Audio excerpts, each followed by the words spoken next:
Good afternoon, ladies and gentlemen. Good evening to my South Asian friends, and good morning to my European friends. I welcome you all for today's e-conference on Indian Specialty Chemicals Opportunities Galore, organized by Indian Chemical News, in short we call ICN. Indian Chemical News is a new age media platform, provides a complete 360-degree view on the chemical sector, both local as well as global. ICN disseminates information to chemical industry stakeholders through multiple platforms, news portals, research reports, e-conferences, industry reports, and others. The portal focuses on chemicals, petrochemicals, pharmaceuticals, and energy sector to give it a 360-degree view through news, views, interviews, and columns. Myself, Praveen Prashant, editor Indian Chemical News, will be your host and moderator for today's e-conference.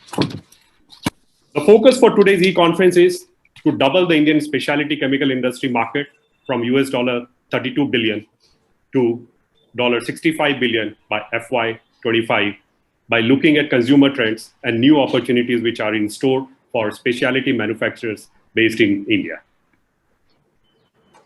These segments constitutes about 18% of the total chemical industry in India and is expected to grow with a 12% CAGR in the next 5 years. Focus would be on green and sustainable, which are the buzzwords. In all these areas, there is a lot of scope for collaborative models that need to be worked out by all the stakeholders so that India can take a leadership position. The speakers let me introduce our speakers. The photos are there in front of you. Mr. Sameer Somaya, CMD, Godavari Biorefineries. He has taken the company forward through a focus on economic, social, and environmental sustainability supported by research and innovation. Continuing the heritage of his father and grandfather, Sameer plays an active role in initiatives that improve the quality of life of the underprivileged sections of the society. Mr. Ganesh Srinivasan, CEO, Resil Chemicals Private Limited. He joined Resil Chemicals as a startup in 1992 to set up manufacturing plants for silicons in Bangalore. His key areas of focus include R&D, innovations, collaborations, technology strategy, business development, and commercialization in silicons, silver, nanomaterials, and advanced material for textile, plastics, and wide variety of industrial applications. Our third speaker is Mr. K. Natarajan, Executive Director and Chief Operating Officer, Galaxy Surfactants Limited. He has been associated with Galaxy since April 21, 1993, which is a record in itself, 28 years in a single company. Congratulations, sir, for being with us today. He has headed diverse functions, including finance, IT, business creation, business commercial, global sourcing, supply chain, and was designated Chief of Operations in December 2009. Professor R.K. Khandal, President R&D and Business Development, India Glycos Limited, a renowned and one of its kind company in the world manufacturing surfactants from sugarcane molasses. He was also former Vice Chancellor of Uttar Pradesh Technical University, Lucknow. Main thing about him is he has 15 international patents, an author of 125 research papers in peer-reviewed journals, 5 books, and edited 2 books. He has also been a guide for 30 PhD students from 10 universities. Mr. Kaushal Soparkar, Managing Director, Make Money Fine Chem Limited. Kaushal Soparkar has played a pivotal role in successfully commissioning the chlor-alkali complex at GIDC Dahej in western region of India, which was the largest grassroots work project or plant at that time. Today, under him, Make Money Group is not only standing tall among stiff competition, but is also raising the bar and setting tough targets to establish giants.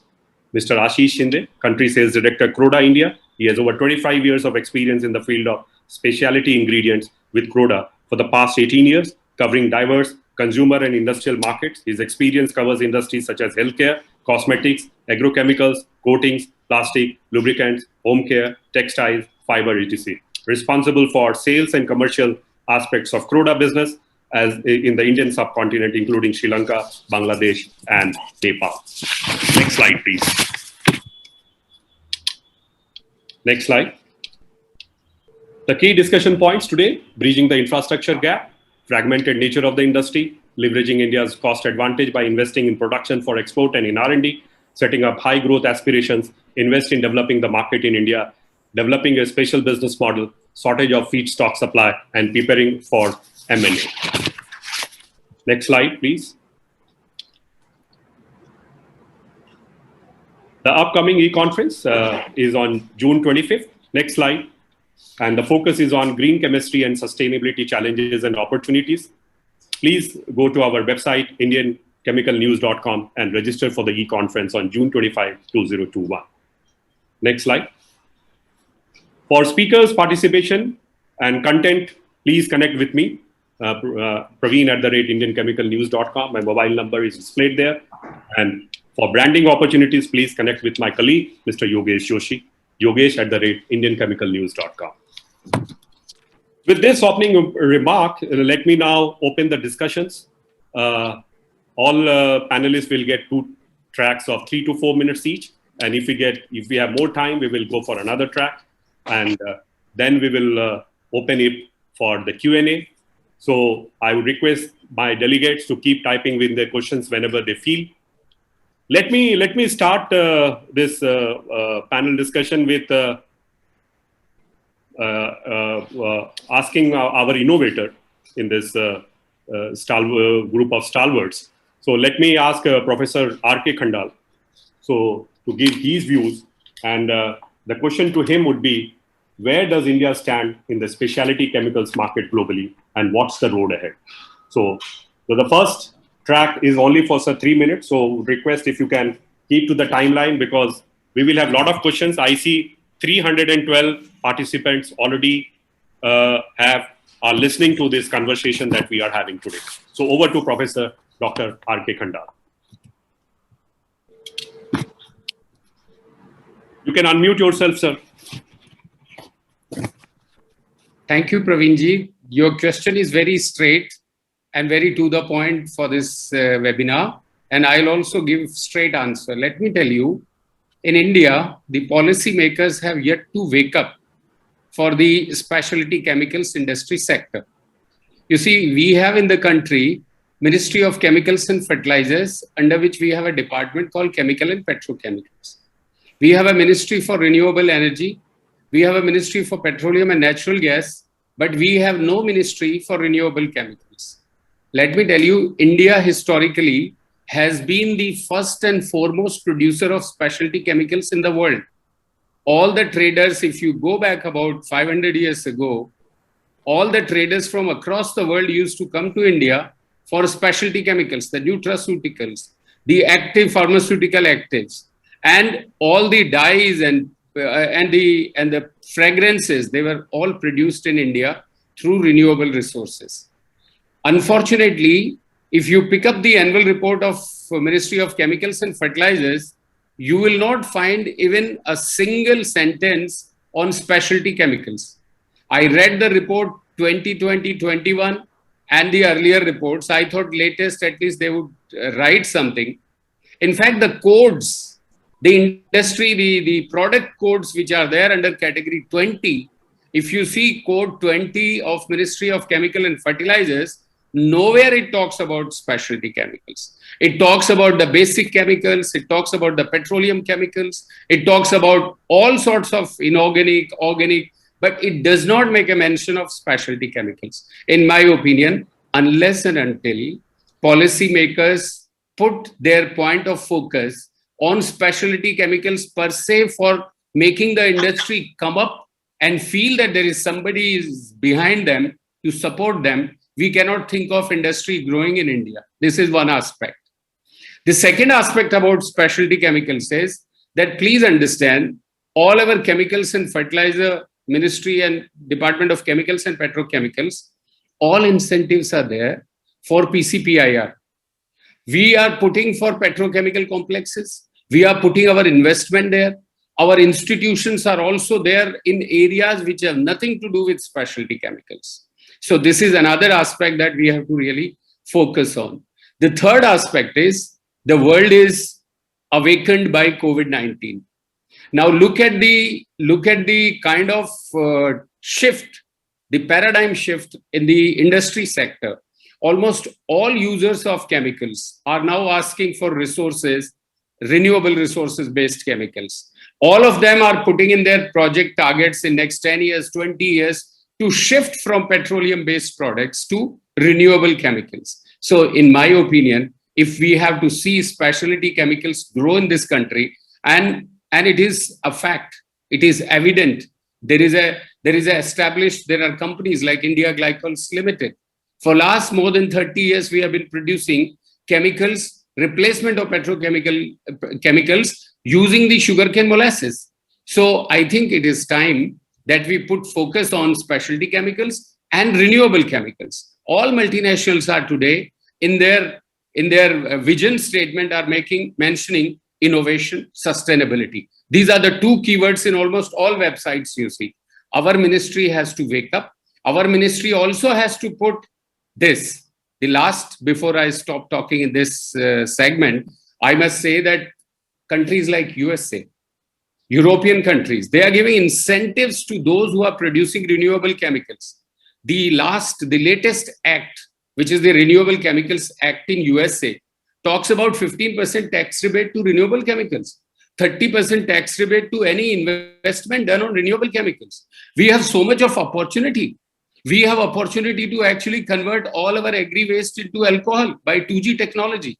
Why not, when we are putting up all sorts of facilities in India and asking everybody to bring technologies here, why not we ask companies who have acquired technology and adopt them here in India, like 2G technology, produce ethanol out of millions of tons of agri waste, which is going waste. People are burning, farmers are burning.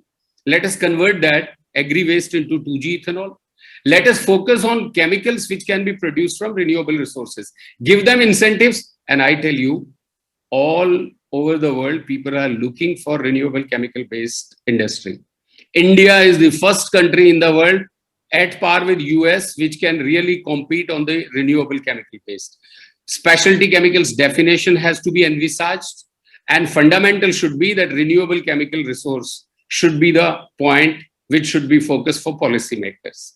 That's all I think in this segment. I don't want to take the time of other speakers. Professor Khandal, you said that there is no mention of specialty chemicals, and I see we are at a US dollar 32 billion. So why is it that the mention is not there? Anything specific? Very short, I'll tell you. Look at FICCI, look at CII. They are all talking about specialty chemicals. There are blogs, there are reports written by them. Industry is talking about specialty chemicals, but policymakers are not concerned about it. They are so preoccupied with petroleum chemicals. You look for incentives. They are giving incentives for putting a plastic institute. They are giving incentives for putting polymer technology. No incentives for renewable chemicals, not at all, no mention. So somebody has to go and tell this. And perhaps I am speaking it because all my life, for last 35 years, I have been working only on renewable chemicals. And thanks to an industry like India Glycols. I remember 30 years ago, when this company came up, people used to ask him questions. You will not be able to survive because your cost will not be beating the petroleum chemicals. He said, I am putting this plant in Kashipur only for one fact, that I'll bring farmers' products back to farmers. 360 degree, they say, Janam to Anteshti. They say cradle to grave. We don't have grave, we have Anteshti. So I say Janam to Anteshti concept was put in there. So based on that, I'm mentioning it now. Even now, it is not too late. If ministry policymakers wake up and put specialty chemicals in the front, I'll tell you what is specialty. आपके पास spices हैं, सारे तरीके के spices हैं, लेकिन हींग specialty है. थोड़ी सी डलती है भोजन में हींग, वो specialty है. इसी प्रकार से nutraceuticals, renewable chemicals, all pharmaceutical actives, all these products are the ones India has so much of knowledge, prior knowledge, which nobody has. So we should really focus on it. There should be a department of renewable chemicals, in my opinion, and the specialty chemicals should fall under that. We should define specialty chemicals, those which are active at small quantity use, but having multidimensional effect, but at the same time derived from renewable resources. This is what I answer to your question. Thank you, sir. We will come back to you. I think you have started the ball rolling, and there would be a lot of questions which would come up as we move forward. Now I move to Mr. Sameer Somaya. Sir, I wanted to understand from you, because you have been a strong votary of converting sugarcane into ethanol, and you have been doing an excellent job there. So what is the impact of climate change on your business in specialty chemicals? So over to Mr. Sameer Somaya, CMD, Godavari Biorefineries. I want to thank Praveenji for inviting me here for presenting our views on the opportunity in specialty chemicals.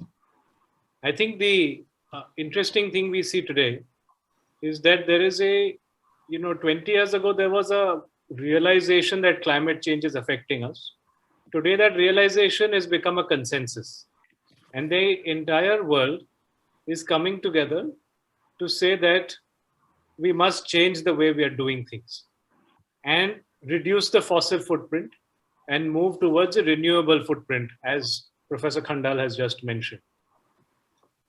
And we are uniquely placed, and I'll come to that later. But so now, if you see places like in Europe, there is in the US, they're having great, they're putting the Green Deal, and they're putting low carbon footprint calculations. So this is what is now happening in the world. They are responding to consumer preferences. Consumers are demanding that companies have lower carbon footprints, and companies therefore are then looking at their supply chain, and they are making commitments that by 2030 they want to have buy all their make X percentage of their purchases from renewable feedstock, or they want to go towards a more biodegradable solutions. They want to have lower footprints. The interesting thing for us in India is, and in our company as well in Godavari, we are uniquely placed that we have been working with converting agriculture products such as sugarcane into a variety of products, whether it be, of course, sugar, biofuels, also biochemicals, biomaterials, and even agro-intermediates. And so I think there is a great opportunity for us to imagine how we will meet consumer need in looking at the current environment around climate change. But I would like to add that this is not sufficient. It is necessary, but not sufficient. Customers have enormous needs. They will have specialty needs in the kind of products they want, in the kind of applications they build, and the kind of performance. Specialty chemicals is about meeting a particular customer expectation in the product not having particular purity and impurity profiles, and how that particular product meets their needs in terms of performance as well. So we need to also focus very heavily on developing knowledge capabilities among our staff in terms of green product, green process, and exceeding customer expectations as we move towards this world where climate change is becoming an imperative. And consumer preferences are demanding a low footprint. And in India, with a surplus of sun and soil and people, we can rise to that challenge. One supplementary to that is how do we enhance our knowledge capabilities? Because that's the thing which will differentiate winners from losers. So what is your quick take on that, sir? My quick take is to tell our team. Our team could be a combination of our colleagues, our cooperative, our people we collaborate with, and our own staff. That imagine that you can do it. Imagine that we can rise to the occasion. I can confidently state that if we tell our team, and we do in our company also, कि ये करना है, we want to achieve that. I have not found a challenge in which they have not said that. They've always said, we'll do it. And I think we have to give ourselves and our team the confidence that we will do it. But in doing so, we have to learn from everybody. We have to learn from the best. We have to learn from our collaborators, and we have to give ourselves the confidence that we'll be there. That's my take. Thank you, sir. I think the message is very clear. The message is take a challenge, and then do a collaborative model, and what we can say, have milestones in between, and measure those milestones. And whenever there is a output, there is a deficiency in that milestone, please work on it and move forward. That's what message that Sameerji is giving to all of us. Now I request Mr. Ganesh Srinivasan, CEO, Resil Chemicals Private Limited. Sir, what is the white space in specialty chemicals? White space here means what are the areas that we need to work upon, and how should India focus on these white spaces? Okay. Over to Mr. Ganesh Srinivasan ji. Yeah. I think thanks, Pravinji. And this is the specialty chemicals is a new area in many sectors. And you know that specialty chemicals has got multiple products and multiple application segments. And the clear definition for identifying a white space is very simple. That you see that in India, most of the places, most of the industry segments or application segments where there is a less per capita consumption. For example, if you look at, let's say, fragrances and flavors, there's a huge gap in compared to global consumption. There's a huge gap in the per capita consumption of, the chemicals and specialty chemicals in that segment. So this is one measure which you can keep for, identifying the white space. And if you look at established segments, paints and coatings or dyes and surfactants and agro-pesticide fertilizers and so on, these are established large segments. And the new areas and niche areas are like electronic chemicals. If you take, this is still not an organized sector in India. Plastic additives, still we are in the nascent stage. Nanomaterials, a completely new area for many specialty materials to evolve. And I've been working in this space for the last 10 years, and I find the opportunities are enormous, but the regulatory mechanisms are not in place globally and also in India. So food additives, another area where I feel there is a huge white space possibility is there. And flavors and fragrance, as I mentioned, is a big area for scope for white space. I think the only challenge is that these areas, the white spaces, people have to work for a couple of years to really see the return on investment. So for those who are startups who are trying to establish newly into this specialty chemical segment, I would suggest them to go in for white spaces where they can put in efforts, build up the portfolio of products, and create applications and various forms and formats of materials. Then they'll be able to really get a good mileage out of this their investments. And those who are already in the business in specialty chemicals, I'm sure they should focus on leveraging their strengths in their own areas, like let's say paints or textiles, agro, etc. in scaling up. And it's very clear that one of the recent reports of McKinsey says that return on capital invested is a pretty good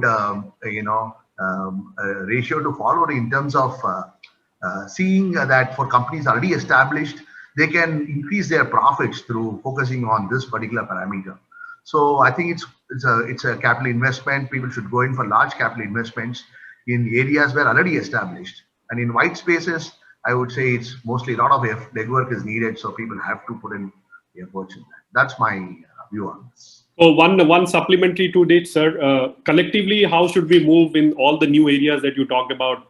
Fragrances and flavor, electronic chemicals, nano chemicals, plastic additives. So collectively, how should India move? Being an old hat, your experience and in short, if you can talk about, sir. Yeah. See, these new areas, the challenges are very simple because you don't have for example, a distribution network or established groups where you can really build the volume quickly. So someone who is entering this area will take a long time to build. So currently, anyway now technology is is coming to our help. These areas, I think it's important to form special groups like what Kanwalji said. This governmental initiative is also very important because these are large sectors outside India, whereas here, there is no effective mechanism in place to really build, consensus and build some teams around this to really grow these things. I would suggest that, people form special groups and maybe some governmental support is needed to really drive these areas through startup mechanisms. There's now so many Startup India and all these things are there, but I think they should help in focusing, this freshers and also the startup companies to form some clusters in this area, and through some government initiatives they can incentivize this. That's my. Thank you, Ganeshji. Praveen जी मैं इसको थोड़ा सा supplement कर दूं जो श्रीनिवासन जी ने कहा. I think Srinivasan ji has pointed out a very, very special point in which I would like to give inputs. You see, we had a nano mission by Government of India, and the nano mission was supposed to be to bring innovation and R&D to the industry. Unfortunately, after almost 15 years or 20 years of investment in R&D by Government of India, we don't have a single product, nano product for specialty chemicals. Now, there are two aspects of it. Number one is, how do we design the nano materials? And number two is the materials, the base materials, the specialty chemicals required for them, whether they are available in the country or not. That is where the policy makers have to play a role. And the point Srinivasan ji has said has to be understood by all of us, that we specialty chemicals manufacturers should work as a corporation, as a team in collaboration. If a product is to be designed by RACIL, I think this is not only the product of RACIL, it also has to be the product of India Glycols. Like Lenzatech, Unilever, Clariant, all they are meeting, they are joining hands for better output, better outcome. I think this is a very good point you have raised, Srinivasan ji. Thank you. Thank you, Praveen ji. Thank you, sir. Thank you. I think, Samir, we would be talking about those business models also when we go for the second track. Thank you, Ganeshji, and thank you, Professor Dr. R.K. Khandal-ji. Now I come to Mr. K. Natarajan, Executive Director, Chief Operating Officer, Galaxy Surfactants. Sir, how do we develop a specialty business model for home and personal care? So over to Mr. K. Natarajan, Executive Director and Chief Operating Officer, Galaxy Surfactants. Sir, you are... if you can unmute yourself, sir. I'm sorry. Yeah. Welcome to all the panelists, and thanks also to you, Praveen, for having me on this panel discussion. So, to a specific question to how do we develop a specialty business model, the way we look at it is in terms of how do we put consumer, sustainability and innovation at the heart of whatever we do. Because it's important that whatever we do has to be keeping the consumer in mind about what trends we foresee in terms of the innovations that we need to do. And as we innovate and start bringing products to the market, how do we make the products in a sustainable manner, both in terms of the way we make it and the way it gets used by the consumers. So it's very important to ensure that, so in Galaxy, what we call it as consumer to chemistry. So how do we keep track of the consumer trends? What do we see as the need gaps that the consumer is expressing? And how do we start tailor making and customizing certain product solutions to be enabled to be meeting those requirements? And as we do this, how do we ensure that we do it in a very sustainable way, both in terms of the way we make it and how we have it delivered to our customers, and how it gets used by the consumers, living as less environmental footprint, as low environmental footprint as possible. So that's what I would say as the components of the specialty business model that we need to have. It's also important that we need to have the ability to be able to build the talent pipeline, to be able to carry this particular component of the business model on the shoulders, so where we are able to build those competencies and are able to be leverage on them to scale up, our growth agendas. So that's what is my straight answer to this question. So sir, one supplementary part to that is how do we set up these high growth aspirations so that the next decade is for the Indian companies in the specialty sector, sir? Yeah, so this industry is a pretty exciting industry, huge amount of growth, because we do see the headroom available in terms of the per capita consumption that is there, and we do see that this is going to be a very exciting space. But the aspirations that I would like to articulate, which will be very critical, is I would speak of the lead indicators, because we should be deserving to participate in this growth only if we are able to focus in terms of getting ourselves well prepared. So as I said earlier, it's very important in terms of how do we build our ability to be able to innovate, in a very, very significantly superior way?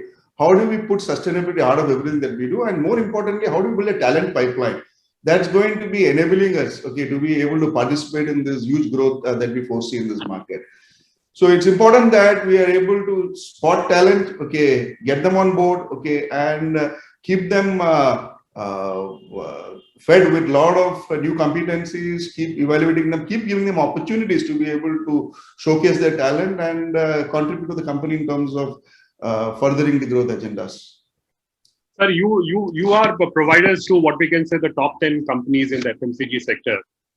So I just wanted to know from you, what are the 3 top trends that you are seeing in these companies over the years, say 2020 to 2030, which will definitely then we have to go to the back end and see how we can make those as we move forward. So top 3 trends in the FMCG sector, which India needs to watch very carefully as such.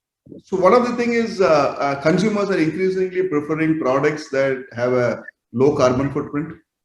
Second one is people are looking at how they can have more formulations that are either natural or nature derived. Okay, that's something important where consumers are preferring that. The third important one is as people are cleaning themselves more often, this COVID situation obviously has changed the hygiene habits of people.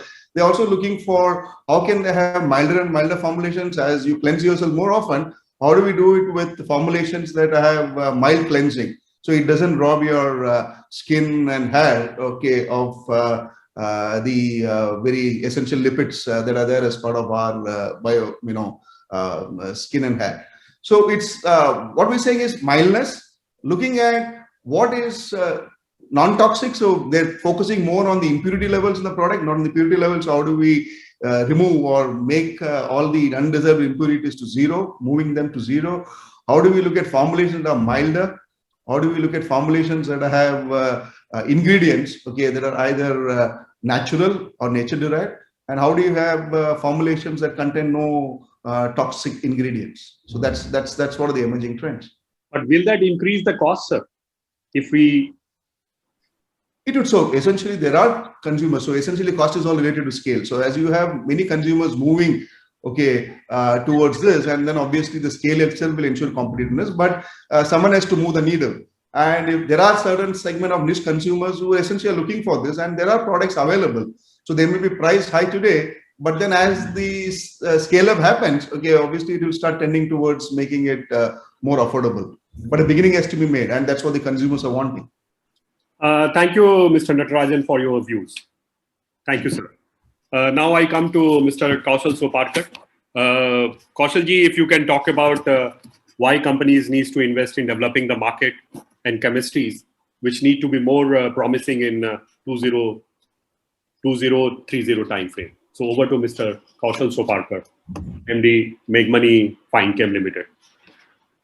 First of all, Praveen, thank you very much for inviting me for this conference, and good afternoon to all the panelists and all everyone who is attending this conference. It is very important to have a head start when we are doing anything, whether it's business or life.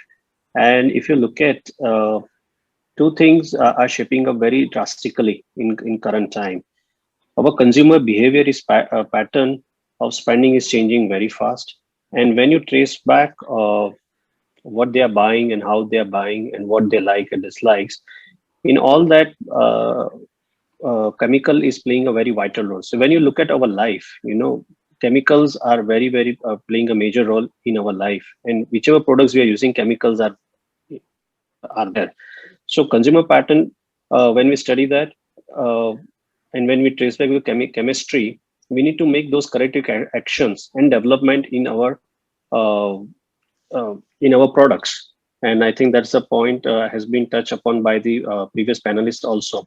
Secondly, what has happened very recently is that post-COVID, chemical sector has become part of the essential sector.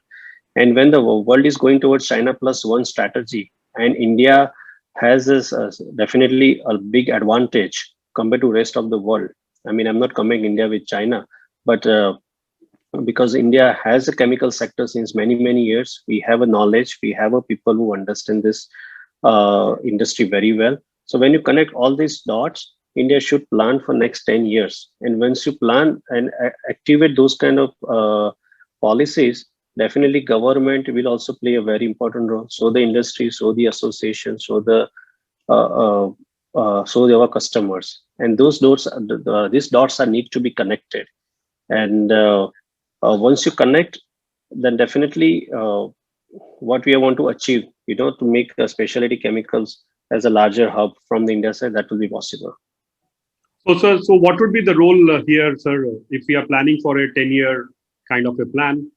What would be the role of the industry and what would be the role of the government? If you can be more specific, it helps us in terms of moving ahead in a structured way.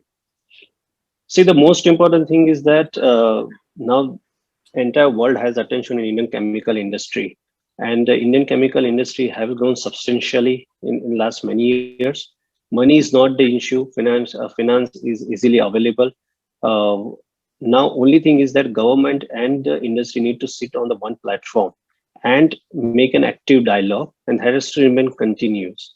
What happens here, the industries are facing that certain policies are regulated from the center and another policies are regulated by the state. Like in case of agrochemicals, for certain approvals, you need to go to center.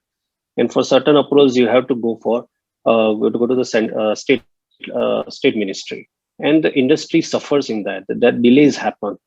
What we are talking today, these dialogues had started back in 2016-17 when China started facing a pollution issue. And at the industry made a strong representation for a faster environment clearance, so the industry can scale up.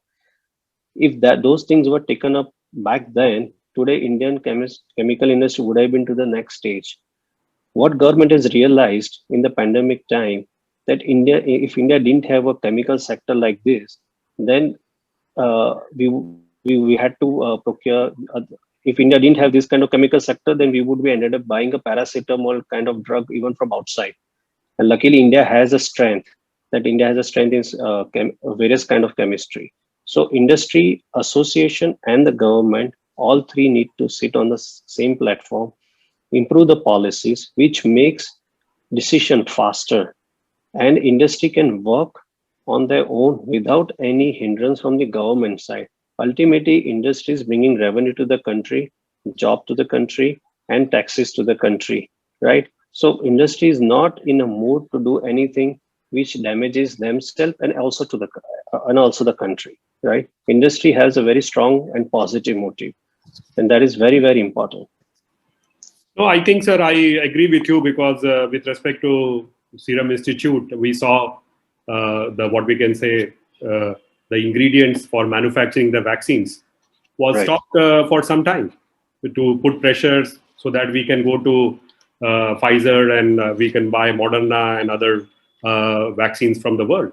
But obviously, we need to have these things of our own. Then only we can think of making vaccines or manufacturing vaccines in a large scale, or any other chemical products or different products as we move forward. Thank you, Kaushalji. We will come back to you. Thank you very much. Thank you. We have with us Mr. Ashish Shinde, Country Sales Director, Croda. So I have this question for him. How can industry set up high growth, keeping in view India's aspirational population, keeping in focus the innovation part? So over to Ashish Shinde, Country Sales Director, Croda. Thank you. Thank you, Praveenji. Good afternoon, everyone. I hope everybody is safe and taking care of themselves. First of all, thank you to Praveenji and ICAN for this opportunity and to be part of this distinguished panel. So, I mean, when we look at India from a market perspective, I mean, what we see is, as part of the specialty chemicals industry, there are many sub-segments within the specialty chemicals industry, and you could see around all of those, and they are all forecasted to grow almost double digit, sometimes in the higher double digits, up to 2025. And there are huge macro factors that we see which are supporting them, as Mr. Natarajan did point out, was about increasing per capita, but also it's about per capita incomes increasing, and that's also going to unleash a huge opportunity for growth within the Indian market. But today, what we see is an environment that is extremely VUCA, as the word is referred to many a times. It's volatile, uncertain, complexity, and ambiguity. And we are seeing change, and change is very rapid nowadays. And that's one of the key things that we'll have to maneuver, because this is not going to go away. And this has actually brought on for one of the key focus on supply chain reliability. And I think that's a key area that we need to focus on. The next one I would say is to continue the investments in manufacturing and innovation. But it's not only in terms of innovation, but it's also about creating intellectual property, and making products and offering services which meet global regulations. So it's not just for the Indian market, because today we operate in a global market. We could be manufacturing in India, but the product could be used anywhere in the world. So, this, we've seen some good examples of this. For example, Praveen, you just spoke about the vaccine space in that sense. I mean, huge capacities and huge capability that has been built up in the Indian market. Or even in a generics space. I mean, outside the US, having one of the highest number of FDA approved plants. I think these take years to develop, but I think that has put us into a very good position globally. And today we are talking of India become the pharmacy to the world. So I think that's a very great position to be in. And it's, as we say, it's not just about manufacturing, but it's also about the ecosystem, because these things don't develop just by one or two plants. You need an entire ecosystem behind it. So some great work being done in those areas. And one more thing that I would add is to build unique capabilities. I mean, there are a lot of opportunities for Me Too kind of growth in India, but I think there is tremendous scope to look at unique capabilities that we could bring out using our local strengths and create a unique position within the Indian as well as the global market. Ashish ji, one supplementary part to is how do we see this developing of a special business model with respect to industry based on sustainability and green? If you can throw some light briefly on this aspect also. Because if we are looking at what we can say high growth aspirations, then obviously sustainability and green becomes an active ingredient for chemical industry people. So keeping that into view, what should be the business model that you are looking at moving ahead? Thank you, Praveen. I think you've asked a question that is, core to everybody's heart, whoever is on the panel and whoever is listening into the panel discussion. There's only one way, and that is to have sustainable growth. I don't think there's any other way to look at it. So I can share what we've done at Croda, maybe just for the benefit of everybody. I mean, so Croda has set ourselves very audacious goals for 2030, and these are built on the United Nations Sustainable Development Goals. There are 17 of them, and we've chosen the ones where we believe we could make the maximum impact based on the science that we have. So what Croda has taken is to be by 2030 to be climate, land, and people positive. So these are the three pillars on which we are thinking. So it's not just about the products we make, it's not just about how we make them, but it's also about the impact that it will have on the environment. And looking at each of these areas in everything that we do, whether it is manufacturing, whether it is innovation, whether it is what our teams are going out and selling. So I think in all these aspects, they become very important. So basically sustainability becomes core to your whole organization strategy. And we believe that is really going to be the way forward. I will come back to you, sir, when we start the second round, and I will start with you. So some what you can say announcements. One is that I request all the delegates to please type questions in the Q&A chat window, because there are some questions which are also there in the chat window. So it becomes extremely difficult to do first to Q&A and then to chat. So I would request all delegates to please type in your questions in the Q&A window rather than the chat window, so that it becomes easy for everybody to look into it and and answer your queries whenever we open it up for Q&A. It's good that we have finished around 45 minutes, and we are over with the first round of our panel discussion. Now I start with the second track of the panel discussion, and I would again begin with Mr. Ashish Shinde, Country Sales Director, Croda, and I'm going to ask him on a lot of emphasis would be given on feedstock availability, both in terms of commodity feedstock as well as specialty feedstock, so that we can double our revenues by 2025.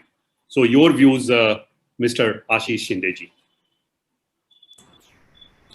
Well, thank you again, Praveen-ji. Well, I'll be fair on this. My comments are more from a sales orientation, but I can tell you something about this. Is the point that I mentioned earlier is the world that we are in, the VUCA world that we are in, and that has really, if you all go back to a year and a half back, we can all see the gaps within the supply chains. Some of them could be seen, some of them are potentially new.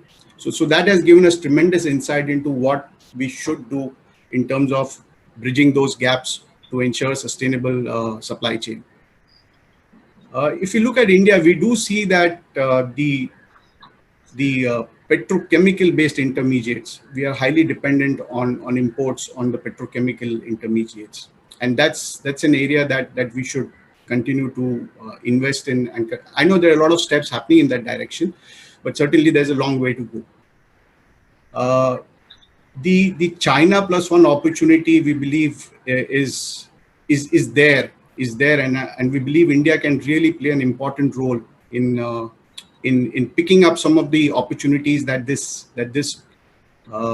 strategy gives us, and that should give us a lot of opportunity to develop the feedstock availability within the market and not just depend on imports.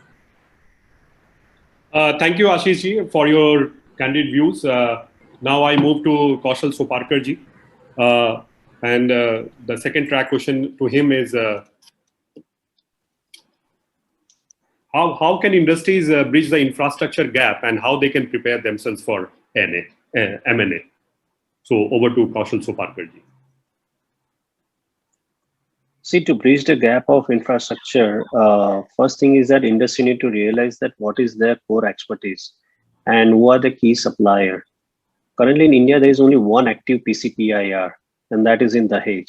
And the advantage is that because of PCPIR, today I have 5 customers whom I'm supplying raw materials through pipeline.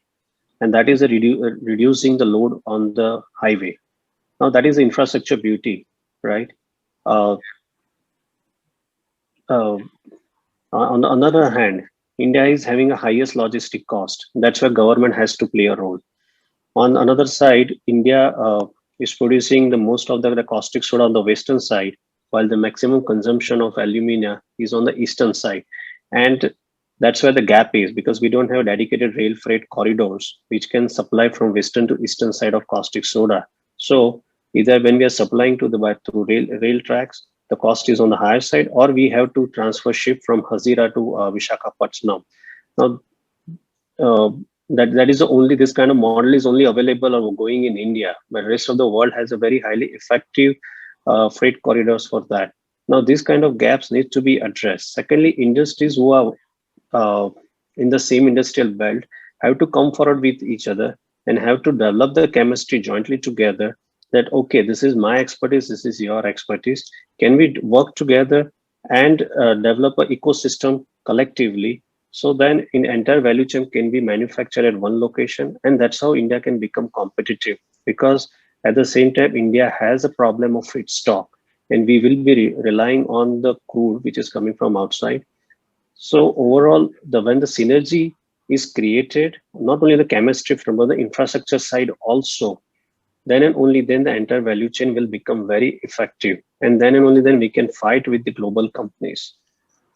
And any answers to shortage of feedstock, or any recommendations on how do we tackle the shortage of feedstock problem? Well, answers are there with the government.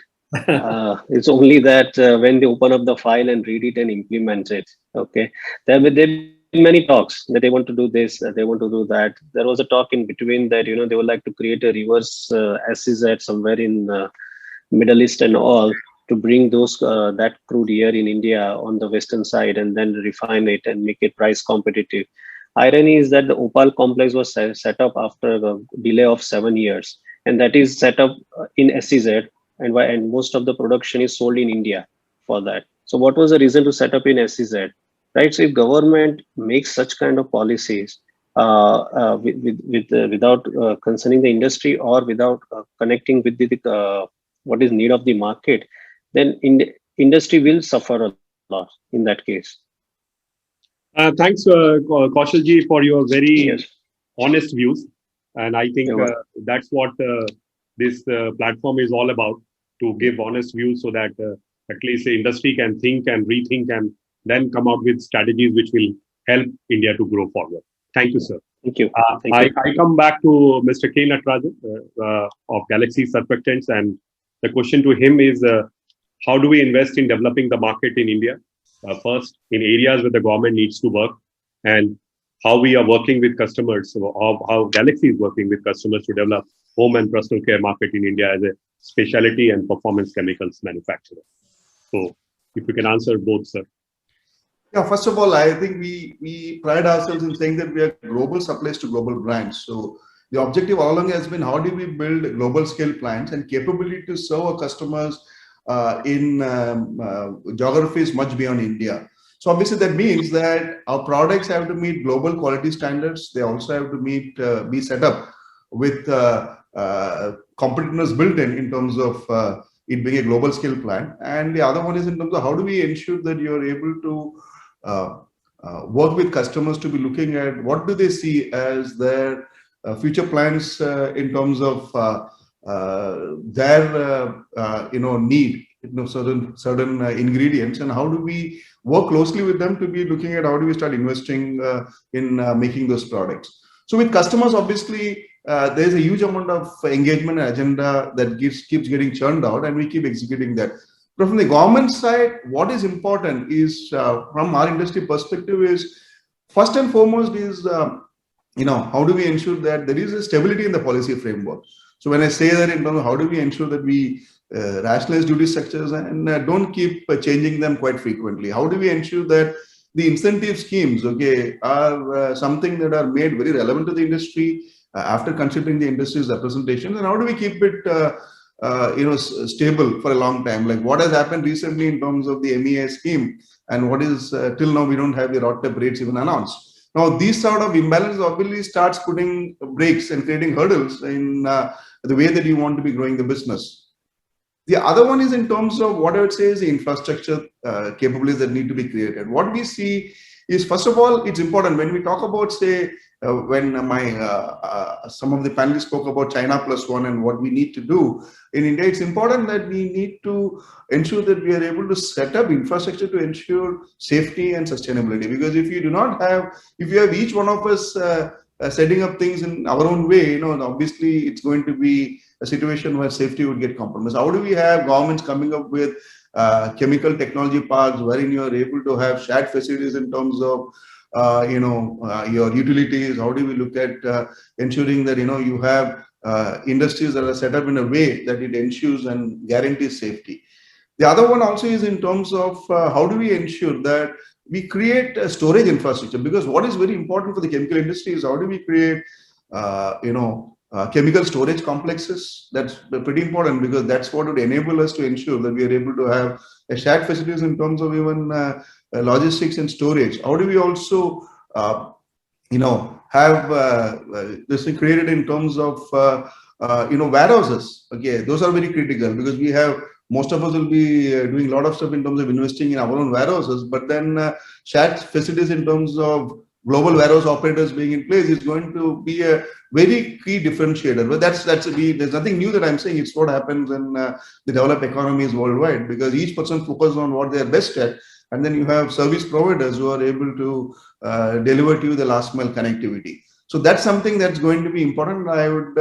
I see the government talking about it and some steps being taken.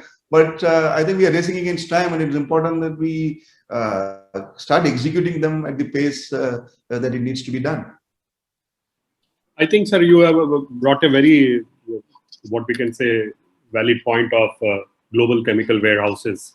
So that, so what you are saying is that what is not non-core should be done by other players, and the core thing should be taken care by the chemical companies, so that the cost gets distributed accordingly.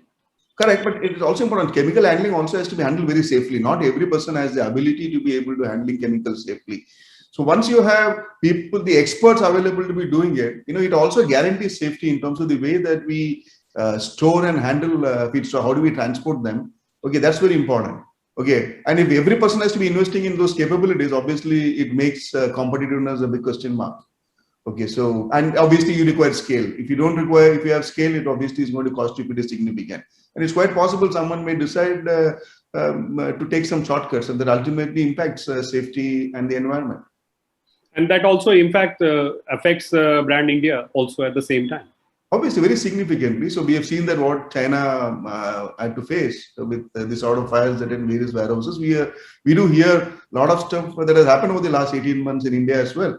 So it's a wake-up call for us, because it's important that we as chemical industry have to be ensuring that safety is kept at of the environment, and operations is kept the primemost agenda. And the government needs to be supporting the industry needs. That's where I'd put it. Thank you, Mr. Natarajan, for your views. Now I come back to Mr. Ganesh Srinivasan. Sir, what is the present scenario in China with respect to specialty chemicals, and how do you see the China market in the next 3 to 5 years? Yeah, as it was said earlier that every week we get, or every month we get some news saying that some warehouse in China is burnt.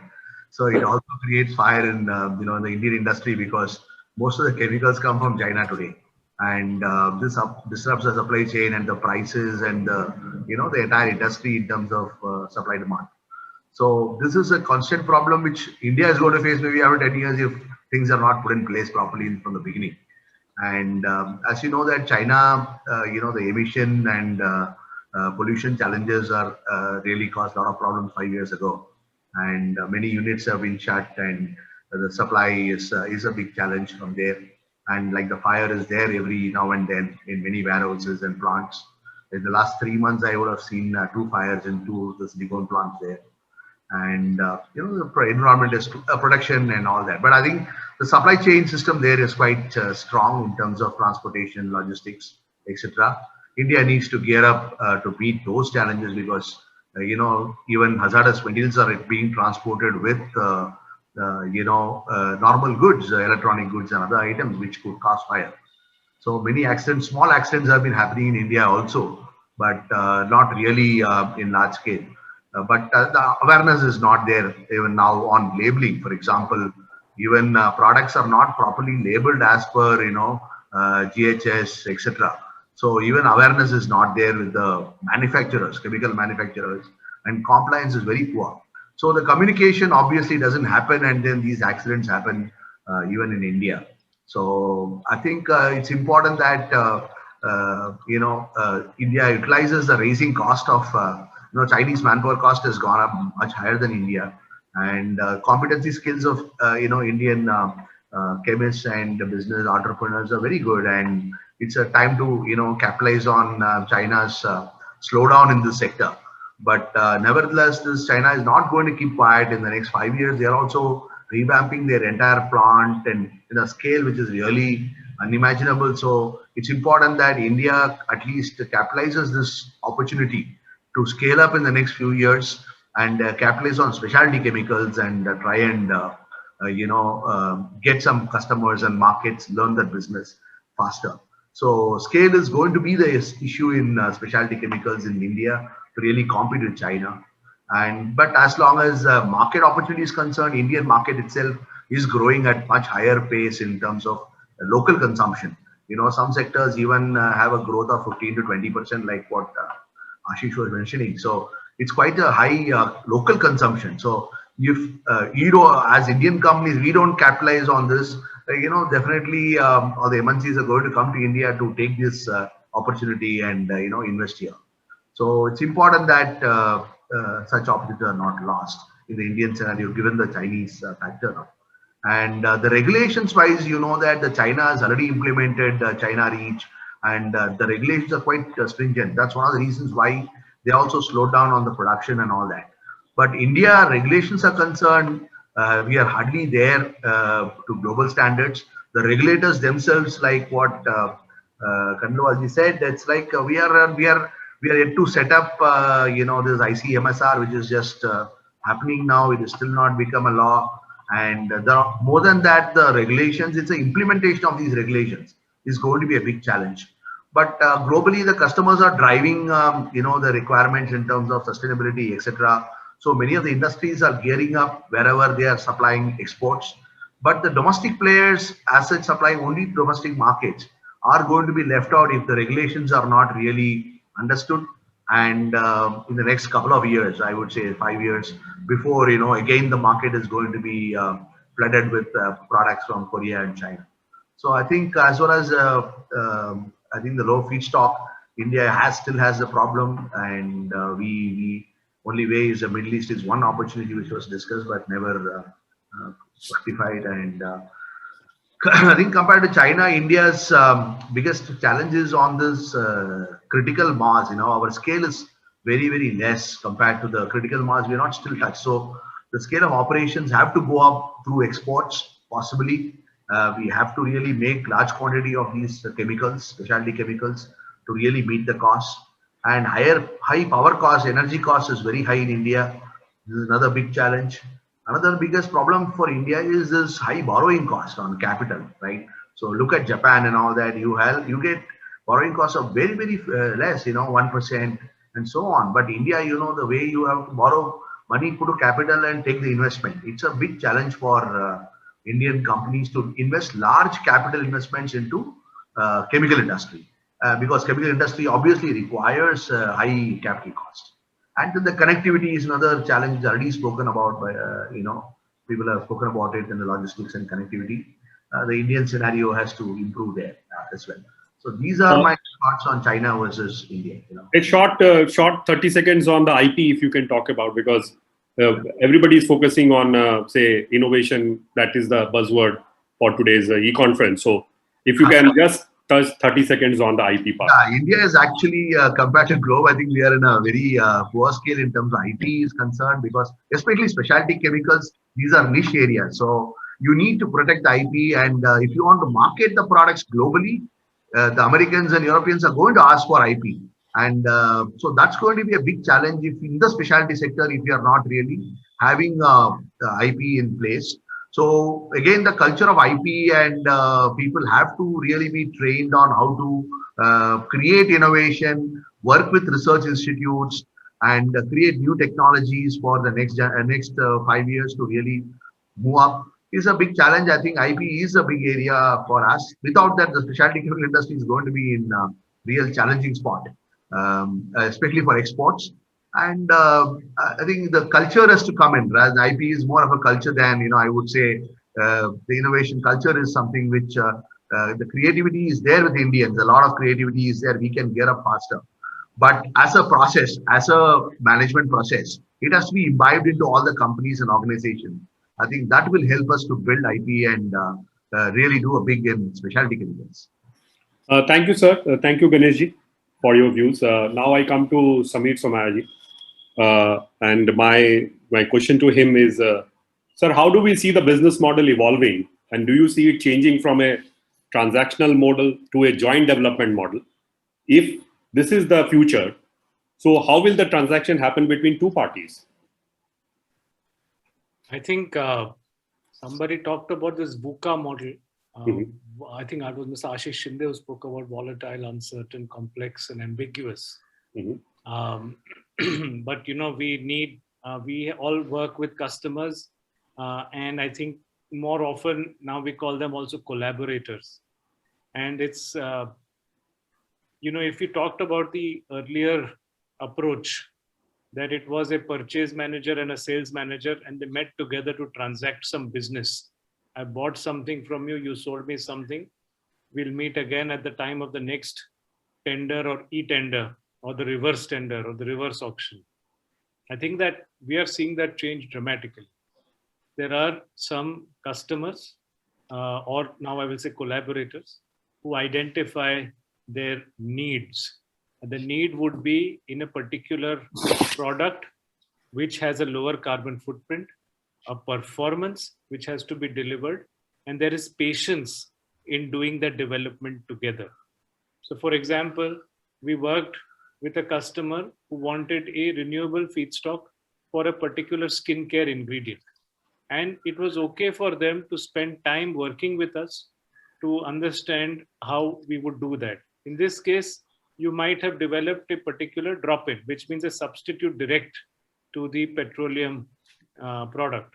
But there are some times in which it is not a drop-in product. It could be a different product which meets or has to exceed what the customer was dealing with. So in one case, for example, we were working with a customer which wanted a replacement of a polymer. In this case, we were trying to work with, we are working with them to give the intermediate, which would be for the polymer, because it would be a biopolymer. So again, you have to work with them to find out. So it's not something that you can just tell them, hey, hi, I have this acetic acid, I'll sell it to you. No, it doesn't work like that. It has to work in the way we work with them. We also have, for example, we developed a frother for copper mining. This again came from a renewable feedstock. How do you do that? You're using a different kind of chemical. You have to suddenly prove to them that this particular frother is renewable, but it doesn't matter if it's renewable alone. For ultimately, that collaborator wants better performance as well, and value you have to make. Even when we are in the agro business, so we work also with lots of farmers. There are customers who want traceability. So if I'm buying the skincare ingredient from you, can you tell me where you're buying from? And similarly, we are working with our farmers. If you talk about the supply chain, but we always work with our farmers, which was not transactional. We always worked with our farmers in a development basis, where you work with them, learn from them, impart learning. It is a two-way street, so that you work with a low carbon farming footprint as well.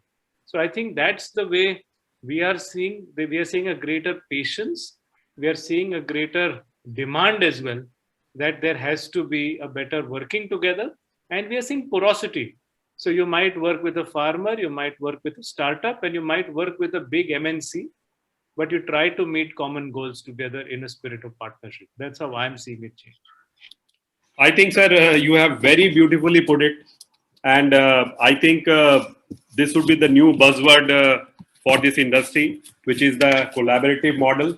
And you talked about three pillars. One was the patience, one was porosity. Third, I was not able to recall. But I think you have very beautifully put it. And if people or companies start working on this particular model, I don't see they not being successful in the long run.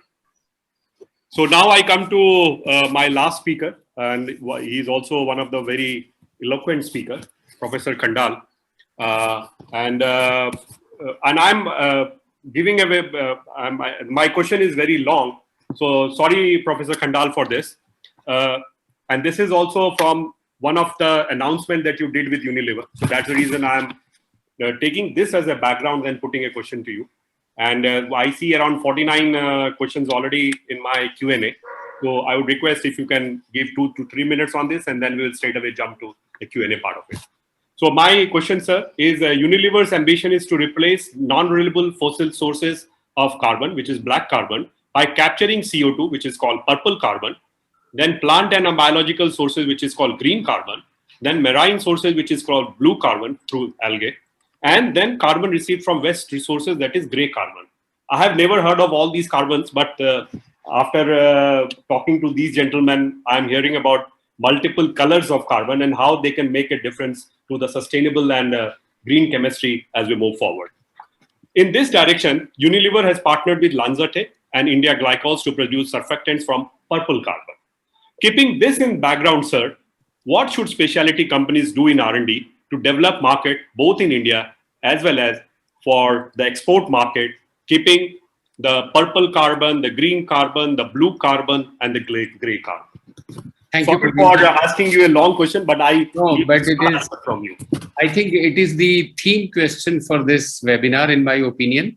And I'm fortunate you are asking me this question. I'm also fortunate that I happen to be the key person playing the role of this purple surfactants coming to the market, and the first product by Unilever in the industry, which has created a transforming decision by the management of Unilever, which has transformed all other FMCs to go for feedstocks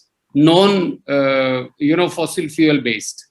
Now, to answer your question, I just want to tell you one or two things related to this. First and foremost thing is this purple carbon, as you said about the carbon rainbow. Purple carbon is the need of the creation by the human beings.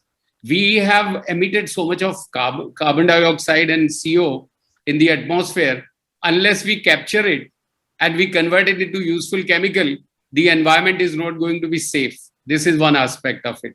The second aspect of it is the biotechnology innovation, that the bacteria can eat that carbon and convert. That's why they are also called as smart alcohol. So convert the CO2 into alcohol.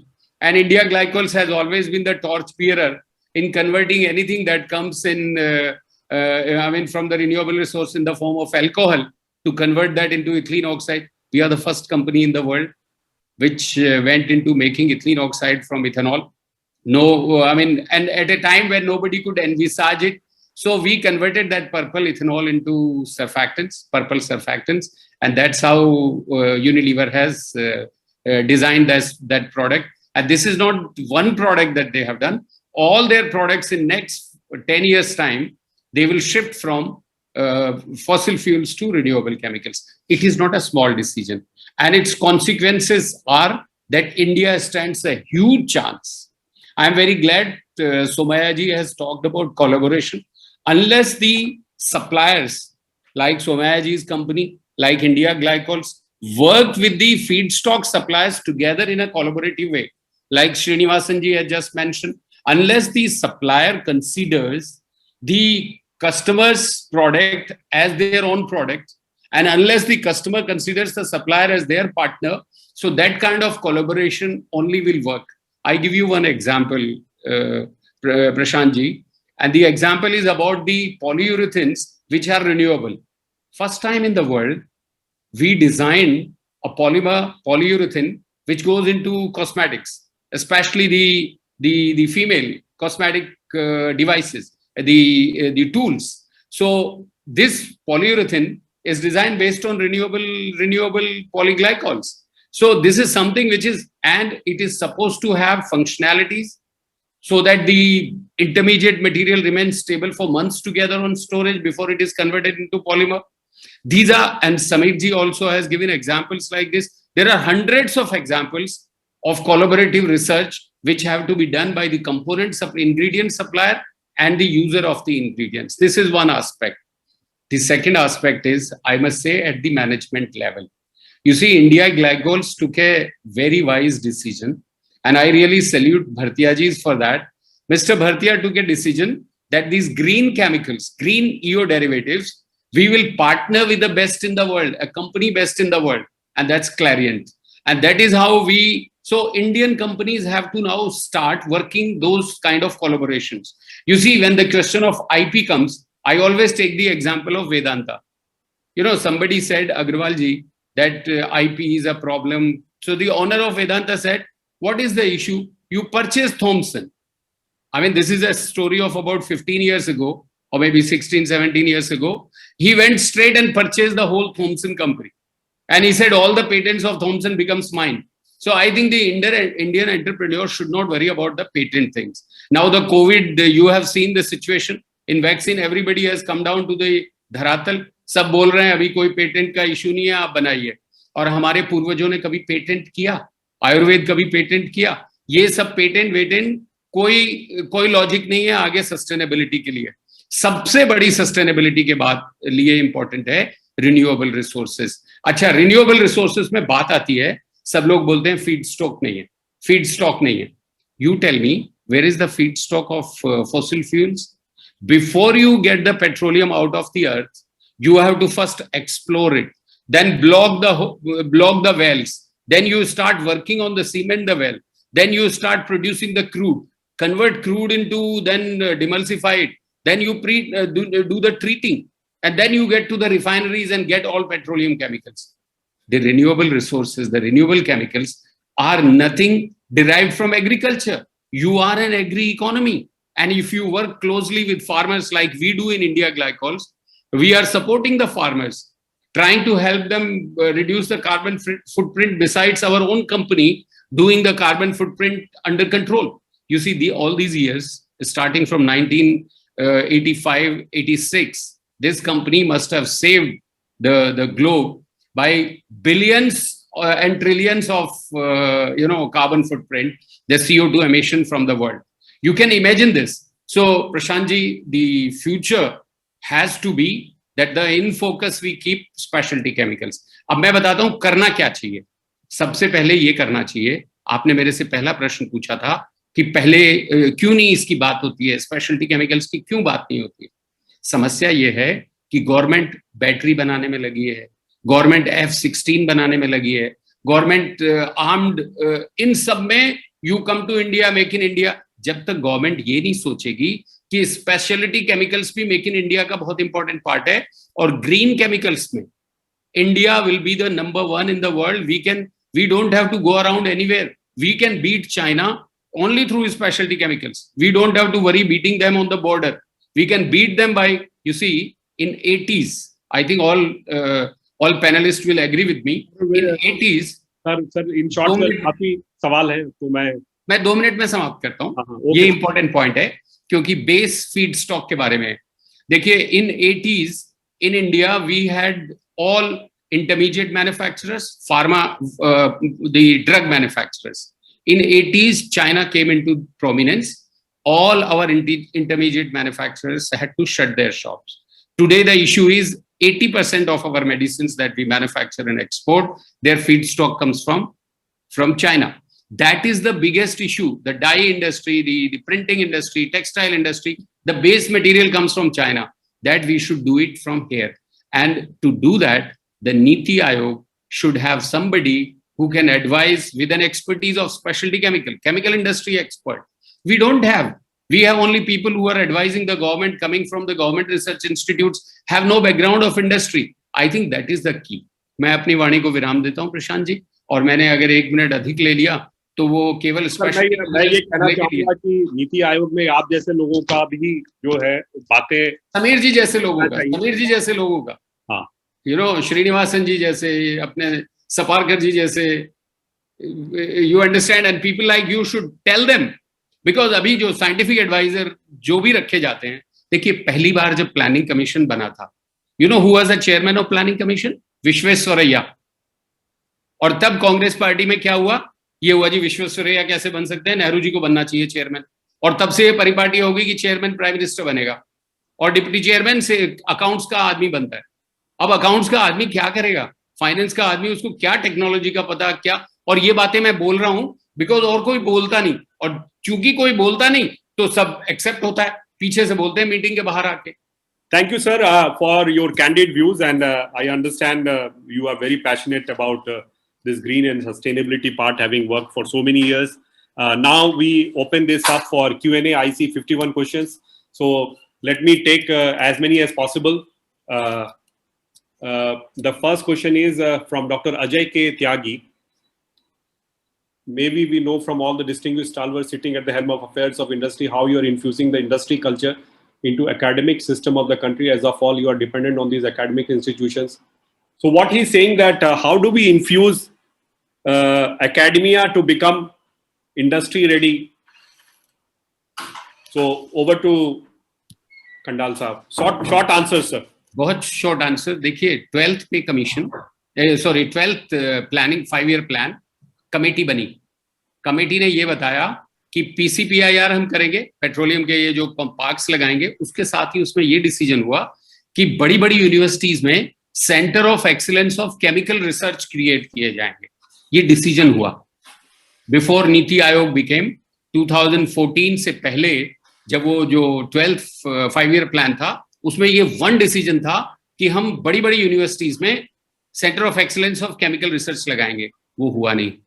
अब जो private universities आ रही हैं they have to start programs, industry research oriented programs. Professor Tyagi himself is an industrial researcher.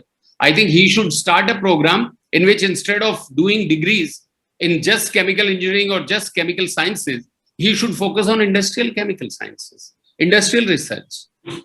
Thank you, sir. There is a question from Ujjwal Vaishnav. What about technology preparedness? We are still averse to trying out new technologies or upgrading our purity levels.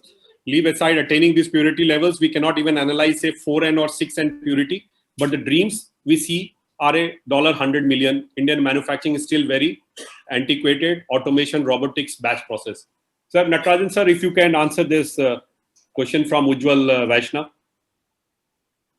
So I think Ujjwal seems to be probably talking with some experience, yes. But I think what I have experienced in terms of what we do is that we obviously are extremely focused in terms of how do we look at impurities, as I told you before, and how do we develop the capabilities to analyze those impurities and ensure that we are able to control our process conditions in such a way that we are able to deliver products that obviously don't have the impurity or are at PPB levels.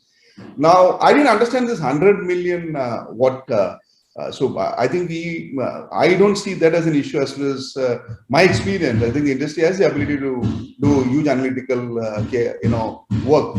So this 100 million, I didn't understand. I think he probably is talking about people are looking at opportunity size not below $100 million, right? Thank you, sir. There is a question from Bilson Sukla. Silicons could work more in these new specialty chemicals areas, and also might be nanoparticles addition with silicons could get green signals to move. And I would request Mr. Ganesh Srinivasanji if you can answer, sir. Yeah, I think the nanomaterials find combinations with various silicones and all that. Now, I think a lot of research is happening now. It depends on what end use you are looking at and what functionality you want out of it. But possibility is there. Yes, you can always combine nanomaterials with silicones. Already a lot of silver nano is already got combined with silicones to get medical products which are more hygienic and antibacterial kind of products. So there are a lot of already combinations available with the various nanomaterials. Thank you, sir. Mr. Chandan Lakshman talks about, do you think post-COVID era Indian specialty chemicals will have demand worldwide? And also, how strong are the supply chain in this area? I would request Mr. Kaushal Soparkar if he can answer this.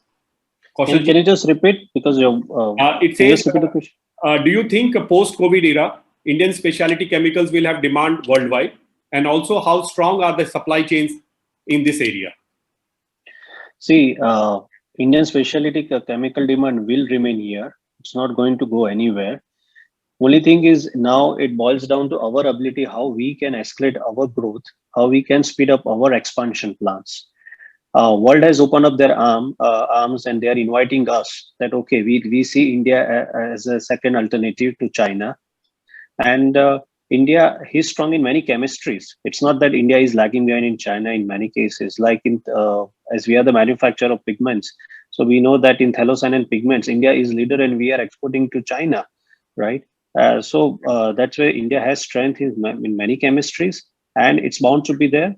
It's just that we all collectively as a manufacturer need to work together, join our hands together, and whatever the projections are there, which was shown in your presentation, we can go beyond that actually projection. That capability we have, and the potential in the market is also there. Thank you, Kaushalji. There is a question from Gopi Raman. Is the non-availability of sufficient natural resources a deterrent to the Indian specialty growth story? And how would the industry move to overcome this advantage? Samirji, if you can, sir, if you can reply to this.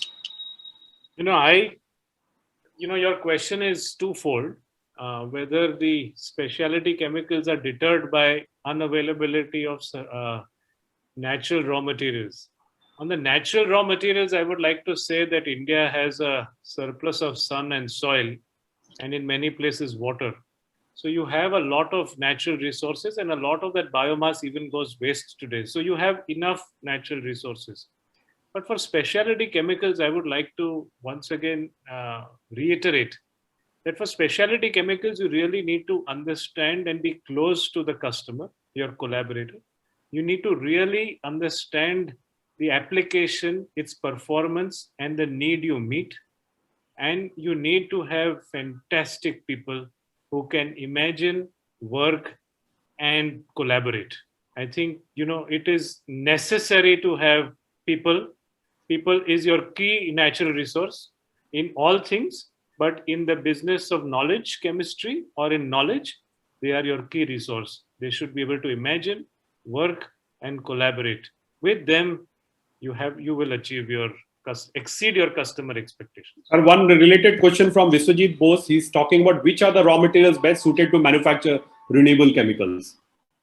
I mean, that's a very general question. It depends on what product you are trying to meet. You have an abundance of carbon sources in the country. Renewable is carbon, whether it's fossil is carbon, renewable is carbon. The question is how you can move that renewable chemistry to where you want to go. So, you have castor. Somebody talked about castor. Castor has a different chemistry you can do. Sugar, sugars are a different chemistry you can do. Plenty of possibilities. And, the transformations you work on, whether it's biological, physical, chemical, or a combination of the same. But I think that agriculture, farming, research in agriculture is also crucial when we want to do renewal. Professor Khandal spoke in great detail about what it takes to do about fossil and extract it.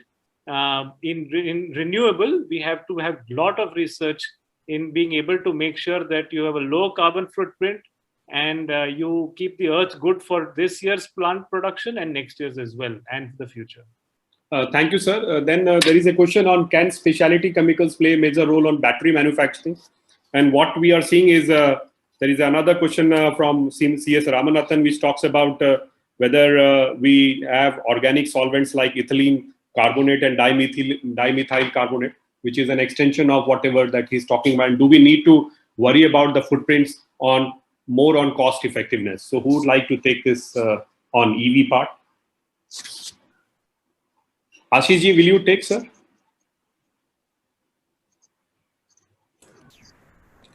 Sure. Thanks. I probably what we've seen is, particularly in the EV space, for example, in batteries, the ability to handle complex mixtures and to increase the effectiveness of those mixtures in helping the current to move through, and make the capacity of the battery last longer through specialty chemicals. That's an area that we see. So today we see that as a gap area. For example, batteries that don't last very long. So can we make batteries that last longer? And that may be one of the key parts to the success of EVs. So from that perspective, I would say yes, specialty chemicals can play a very important part in battery technology. And I think this is one area where companies need to work upon, so that they can come out with organic solvents like ethylene carbonate and dimethyl carbonate, which can be used in, say, full-scale manufacturing along with the cathode and the anodes that we are talking about. One question is from Mr. Anjan Sarkar. The specialty chemical sector is still highly dependent on imports for its feedstock. What is your view on the government initiatives to develop the infrastructure and policy for feedstock production? So I think there is everybody talked about on this particular aspect in a big way. So I'm skipping this part. Mr. Nagaya, Komu Nagaya is talking about development of new processes for manufacturing drugs. Up to this stage, only Indian Industries is doing. Question to all the panel: why Indian industry doing up to this stage? Why Indian industry is not moving to development of new chemical entities and modification of existing NCEs? And what's the problem and excellent manpower in India? So, Professor Khandal sir, will you? You see, in my opinion, India and Indian research should have focused on areas in which we have strength. Developing a molecule, which is a drug and pharmaceutical molecule, you require time, you require money. Instead of that, we should have focused on nutraceuticals. We have in our country the knowledge and the technology. The focus should be on nutraceuticals and active pharmaceutical actives, which is very easy to be done in India. So instead of that, and in the drugs and pharmaceuticals, we have the largest number of companies US FDA approved. I think we should not worry about developing the new molecules, because it has become so complex. After COVID, we have not found any drug which is useful for any of the ailments. They are in fact creating problems. So we should not get into that, in my opinion. Whatever we are doing, the generics we should produce, and we should focus on the high value nutraceuticals and active pharmaceutical actives. Thank you, sir. There is an anonymous attendee which is talking about what So step. can I just reply to this also? Can I give Okay, Sameerji. slightly contrary opinion? I think we have to learn to cultivate patience. Developing new molecules is a process of discovery. And as a country, as a people, this is a mindset we have to develop. It is not restricted to new molecules. It is restricted to any new application, any new materials. And we have to, in our portfolio of research, work on those things which are applied, those which are medium term, and those which are long term. I personally think it is very possible. We need to create an ecosystem of academia and industry and that patience to do it. And you just ask people to imagine it can be done. We have been working on this field, and we are, I think it's very possible. It can be done. It is not, so I will just say that, imagine it. And as a country, we have to develop a mindset. If all three, you should do what Professor Khandal has also said, where you have, shall I say, nutraceuticals. So do it in 3 different periods, short term, medium term, and long term. But as a country, we should develop all competencies. That's my humble submission to Professor Khandal. Thank you, Sameerji. There is an anonymous attendee, and he is talking about what steps Indian industry should take which would ensure sustainable future of chemical industry, and it does not go the China way. Pollution is widespread in Gujarat. Kaushalji, sir, if you can talk about, because everybody is now focusing on sustainable and zero waste and net carbon zero. So are we seeing those happening also in TCPIR Dahej, where you are located, sir? Sir, pollution, definition of pollution has to be looked at very differently, and people need to understand what in detail. The same question was asked by one of the bureaucrats sometime back to me, that there's a lot of pollution in Gujarat, and I asked him only one question: how many chemical industries are there in our capital? And he said none. And I answered him that why the Delhi's air quality is the worst in our country, right? So and then he didn't have any answer to that question. So when you do something, pollution is bound to be there. But at the same time, industry is improving themselves. Industries are growing. They are getting mature. And once they get mature, they are adopting new technology, and they are improving on the pollution front. It's a continuous effort. There is no finite answer to that. But you know what? That because chemical industry is an easy target, people can shoot their gun very easily to them. But when you ride your vehicle, also there is a pollution has been created. People do ignore that. Through the bus vehicle transportation, pollution has been created. People don't look at that. So you cannot blame only chemical industry. And they've improved a lot in Gujarat in the last 20 years. If you ask about Dahej PCPIR, there is no CETP there. And the guideline is that your discharge water has to be below 250 COD. That is not, that this criteria only applied in Dahej. Rest of the other industrial estate have a requirement about 250 COD plus. So Dahej is far better, I would say, in terms of treating environment. If you ask my company, we have a responsible care certificate, Big Money Fine Chem Limited. So in this, even in the copper phthalocyanine chemistry, we have a zero discharge, which nobody's doing globally. Not many other MNCs. I don't want to name them, but they are also not doing that in respective countries, right? So everybody has to see this problem in collectively and 360 degree. Only if you look at from one particular angle, then always you will find that we are the creator of pollution in the nation, and that is not the right way to deal with this problem. Thank you, Kaushalji. Yeah, you're welcome. Amit Bansalji is talking about, can you please help outline some of the key technological challenges that Indian specialty chemical, pharma, agrochem industries face that are constraints for them to be competitive and grow? I would request Mr. K. Natarajan, sir, to answer this. Technological challenges, sir. Can you repeat the question? He's talking about the technological challenges in the specialty chemical industry, sir. Yeah, so I think it can act as a constraint. Yeah, so the issue, the thing here is, I think I would take what Samir was saying. It's in terms of how do you imagine? The point here is there are certain technologies, once we decide to look at certain product development, certain technologies we have the ability to do it in-house. But then for those technologies which are very critical for us to ensure, say, right yields and conversions and right amount of ensuring that there are no side streams and we are able to have a circular economy, there are good amount of technology partners that are available. So I don't see technology available as a constraint. I think it's more about how we can imagine a possibility and find partners who would enable us to achieve that objective. So I don't see that as an issue at all. One supplementary added to that, sir, is from Pratik Singhania. When you market these greener products or chemical with the end client, say FMCG or a home care company, do they give 25 to 30% premium to their current procurement price?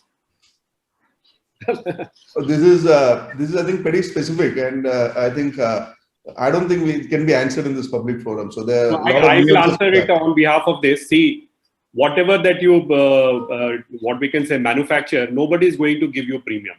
As people spoke in the panel, that when you do large scale, automatically the cost will come down. Initially, it will be premium, but when you start doing it in a large scale, the cost, whether you go with what we can say renewable or non-renewable, the cost will have to be the same or even lower. Kaushalji, if you want to say something just on this particular aspect. On the pricing matter, whether we get a premium or not. I don't think we get a premium, but I wanted to hear from you, sir.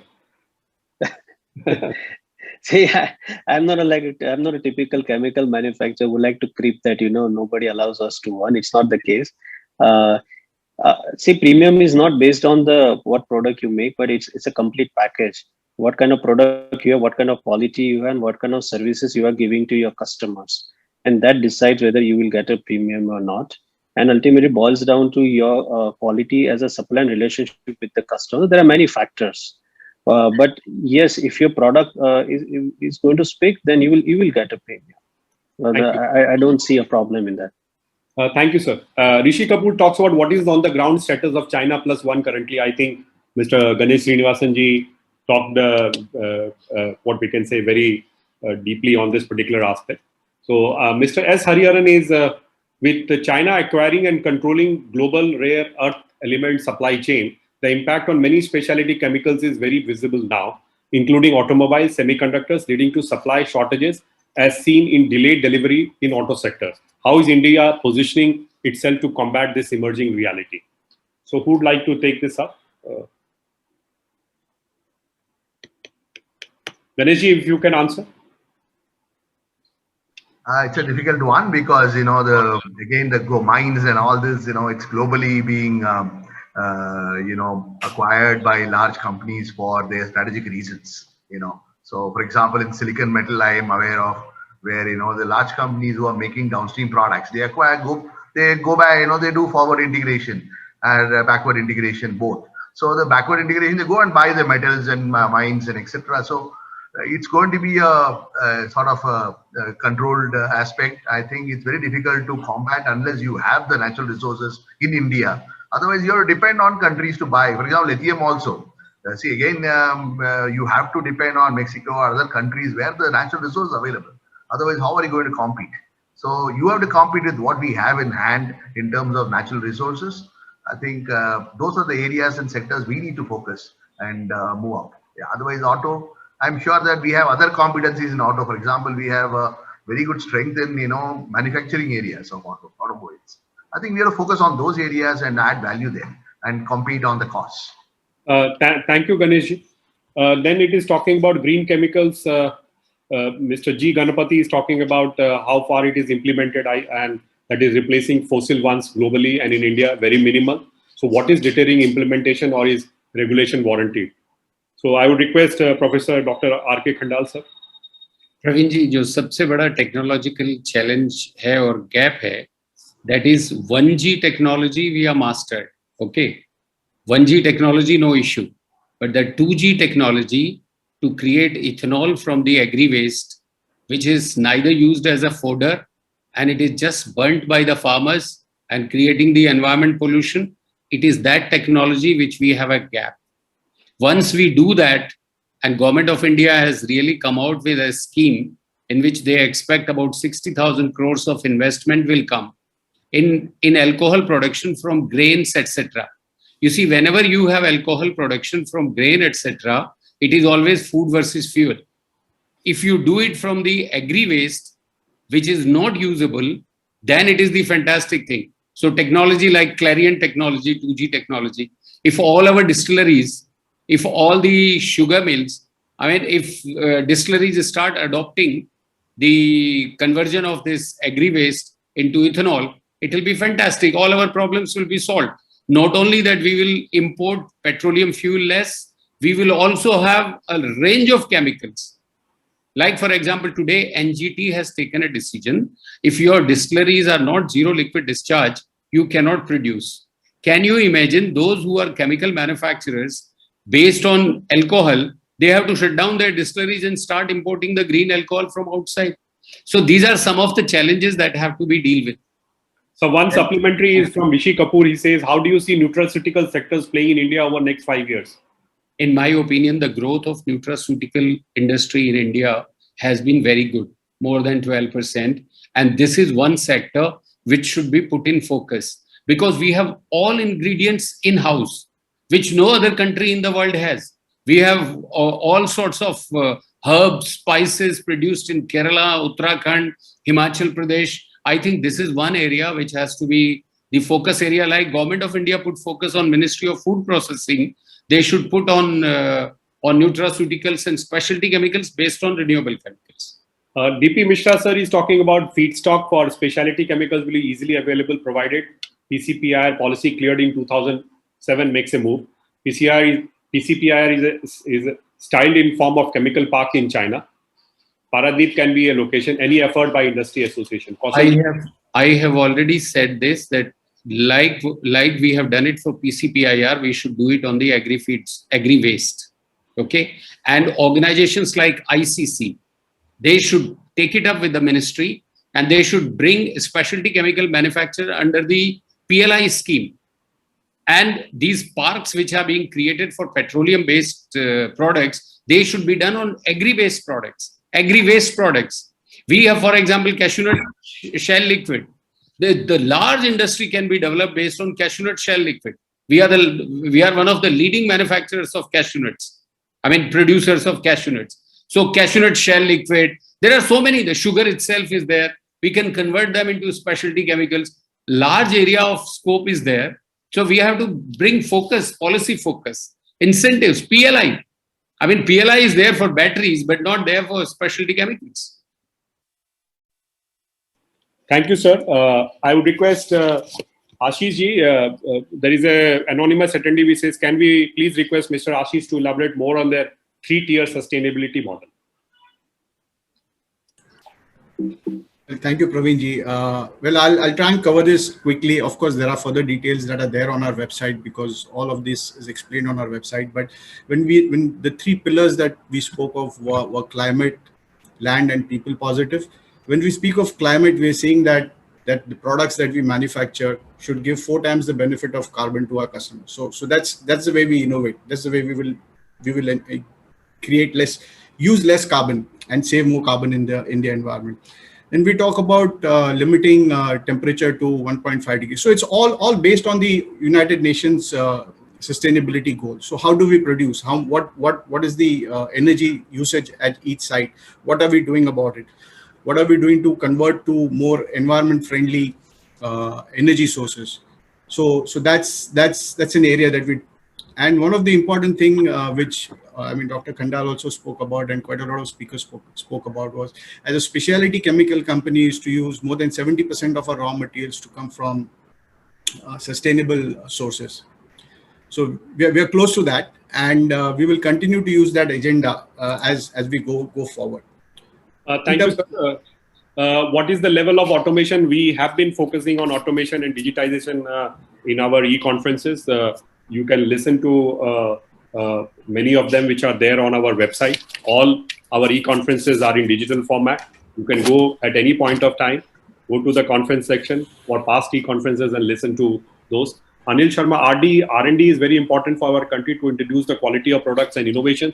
So So to compete with China, do our Indian companies to invest more in R&D? I think this was spoken by majority of our speakers today. So there is no doubt that we need to focus on R&D in a big way. Then Kombu Nagaya is talking about decision makers in the country not concentrating on natural product. I think Professor Khandal talked about in detail about it, that we say it is Ministry of Chemical and Petrochemical, and there is not any talk about the what we can say renewable focus. So that's the reason. And unless and until ministries wait, I don't think this being happening in a big way. India probably need a nutraceutical. I think that has been already been talked about. Anay Khairat, could you please highlight the chemistries that China is good at and where India is still lagging behind?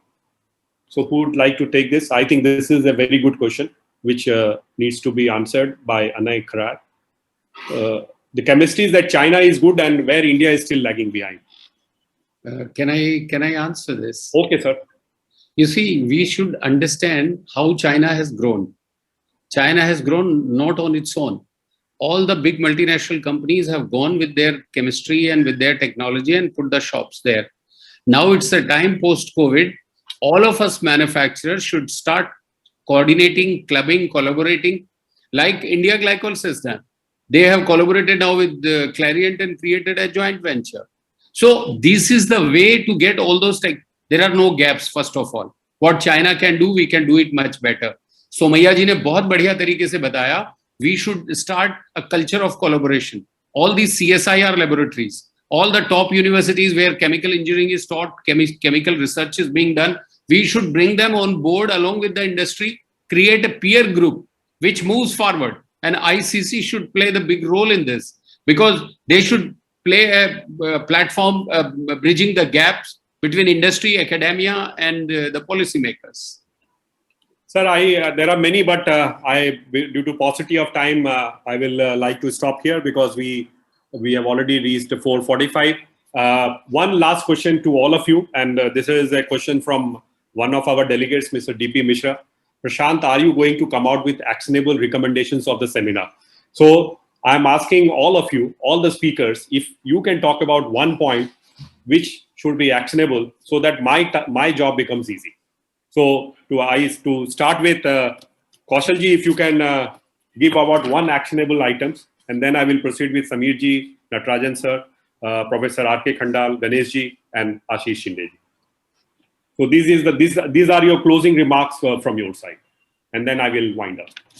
So from the actionable point of view is that I think Dr. Khandal Sahab already talked about it, that ICC should play a very important role, and also there should be a dedicated cell within the Ministry for Renewable Chemistry or Specialty Chemistry.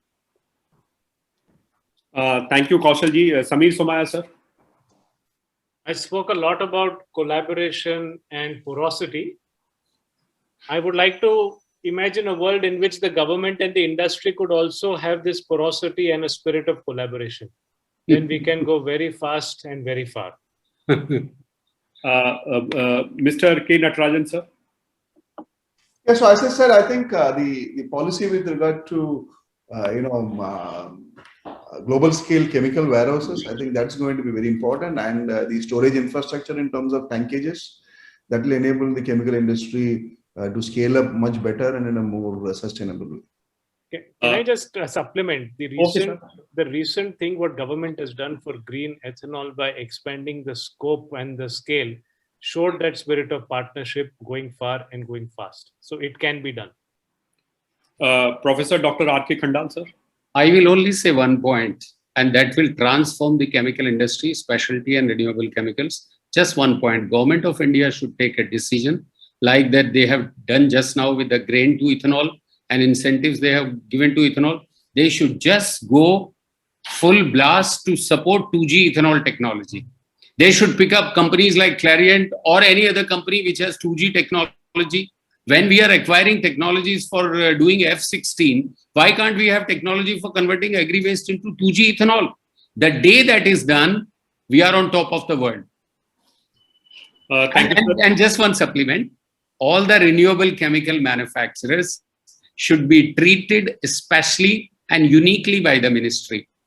You know, line mein lagna padta hai, koi bhi chota sa bhi approval lena padta hai. They should be treated treated special. Specialty chemical manufacturers should be treated special. जो porosity की बात समीर जी ने कही है ministry और industry की, तो sir हमारा जो फार्मर इनकम डबल हो जाएगा ना अगर 100% उसी से होगा डबल. बिकॉज आप देखिए जब हम कटाई करते हैं तो 4 इंच से 6 इंच जो फसल है उसको हम काटते नहीं, उसको हम जलाते हैं. और पास्ट में that used to be called carbonisation of soil.